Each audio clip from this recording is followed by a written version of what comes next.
सध्या मी उजनी धरण या क्षेत्रावरती उजनी धरणाच्या ह्या पायथ्याला आहे. पुणे आणि सोलापूर अशा दोन जिल्ह्यांना जोडणाऱ्या ह्या मध्यभागी ह्या केंद्रबिंदूवरती आहे, मी सीमारेषेवरती आहे. आज आपण या ठिकाणी पाहू शकतोय या उजनी धरण संपत्तीत झालेल्या क्षेत्राला आज खरं तर शासनाच्या वतीनं मोजणी करण्यात येणार होती. सकाळपासून या ठिकाणी आंदोलक देखील आक्रमक झाले. सकाळी 10 वाजल्यापासून या ठिकाणी हे आंदोलक ठिय्या मांडून बसलेले आहेत.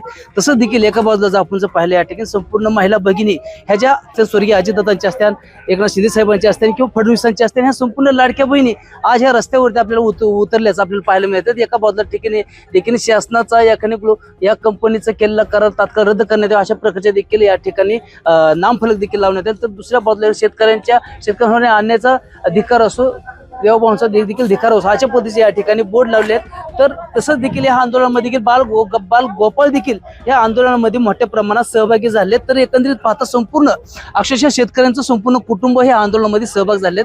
खरं तर शासनाचे जे भूसंपत्ती झालेले क्षेत्र आहे त्या जमिनीसाठी मोजणीला या ठिकाणी शेतकऱ्यांनी मात्र तीव्र विरोध दर्शवलेला आहे. तर खरं तर खाजगी कंपनीना, खाजगी उद्योजकांना ही जमीन देण्यात येत आहे अशा प्रकारचे या ठिकाणी आरोप होतोय. त्या मोजणीला या ठिकाणी शेतकऱ्यांनी तीव्र विरोध दर्शवला. शेतकऱ्यांचं संपूर्ण कुटुंब आता ह्या संपूर्ण ह्या उजनी क्षेत्राच्या ह्या रस्त्यावरती आज आपल्याला बसल्याचं, ठिय्या मांडून बसल्याचं या ठिकाणी पाहायला मिळतं. तर शेतकऱ्यांनी नेमकं काय विरोध केलाय आपल्यासोबत देखील या संपूर्ण ह्या सरकारच्या लाडक्या बहिणी आज आहेत. खरं लाडक्या बहिणींचं ह्या मत काय, त्यांचा विरोध काय, त्यांची नेमकी मागणी काय सांगाल मावशी? नेमकी काय तुम्ही आज काय मागणी करताय? बहिणींना दिलं 1,500 वाटलं आणि ही हक्काची जमिनी घेतल्या सरकारने, नाही का? कधीपासून तुम्ही आंदोलन आहे तर कधीपासून बसलाय काय?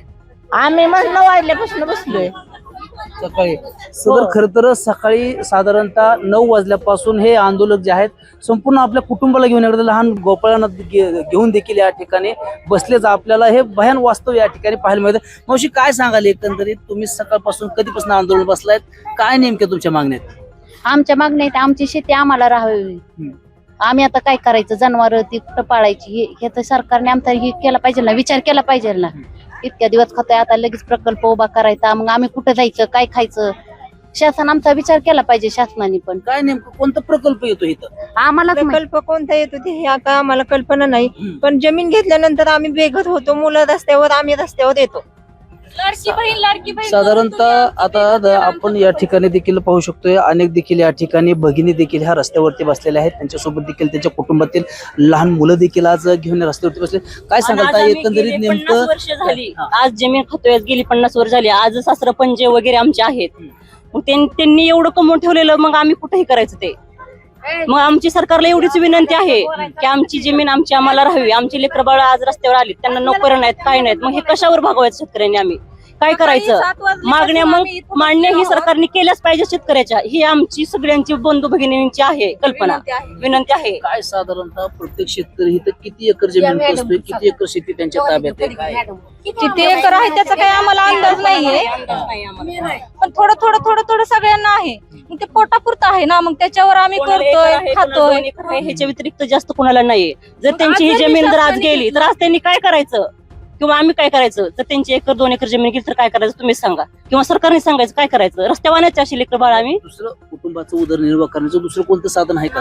नाही, दुसरं काहीच नाही. काय म्हणतात की आम्ही तुम्हाला 300-350 लोकांना नोकरी देऊ, पण नोकरी तुमची आज आमच्या पुरती झाली, उद्या आमच्या मुलांनी काय करायचं?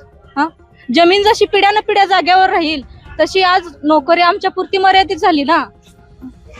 काय आता तुमची नेमकी मागणी काय? आता सरकारला, प्रशासनाला नेमकं आमची सांगणं मागणी काय? एकच आहे की आमची जमीन आम्हाला जाग्यावर राहावी. आम्हाला दुसरी काही नको, आम्हाला नोकरी नको, काही नको. एकंदरीत आपण पाहतोय खर तर शेतकऱ्यांनी देखील या ठिकाणी, महिला भगिनी देखील आहेत, पूर्णपणे या ठिकाणी अक्षरशः तीव्र विरोध या ठिकाणी दर्शवताना आपल्याला पाहायला मिळतं. तरी देखील इथं दुसऱ्या देखील महिला भगिनी आहेत. काय सांगाल मावशी एकंदरीत?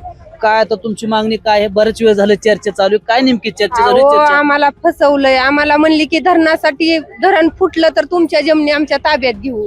त्यांनी मग धरणासाठी वापर करा ना आमच्या जमिनीचा, तुम्ही दुसऱ्यासाठी का वापर करताय? ज्या कारणाला घेतली आमची शेती त्या कारणाला तुम्ही उपयोग करा. आता कुणाला जमीन देत आहेत ते?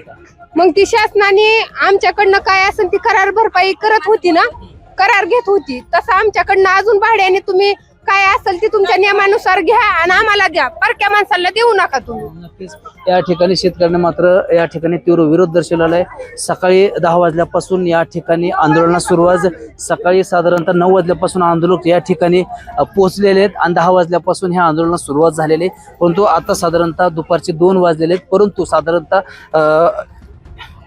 4 ते 4.5 5 तास होत आले, परंतु हे आंदोलन अजूनपर्यंत कुठं अद्याप कुठल्याही शाश्वतीवरती माघारी घेतल्याचं नसल्याचं चित्र या ठिकाणी पाहायला मिळतात.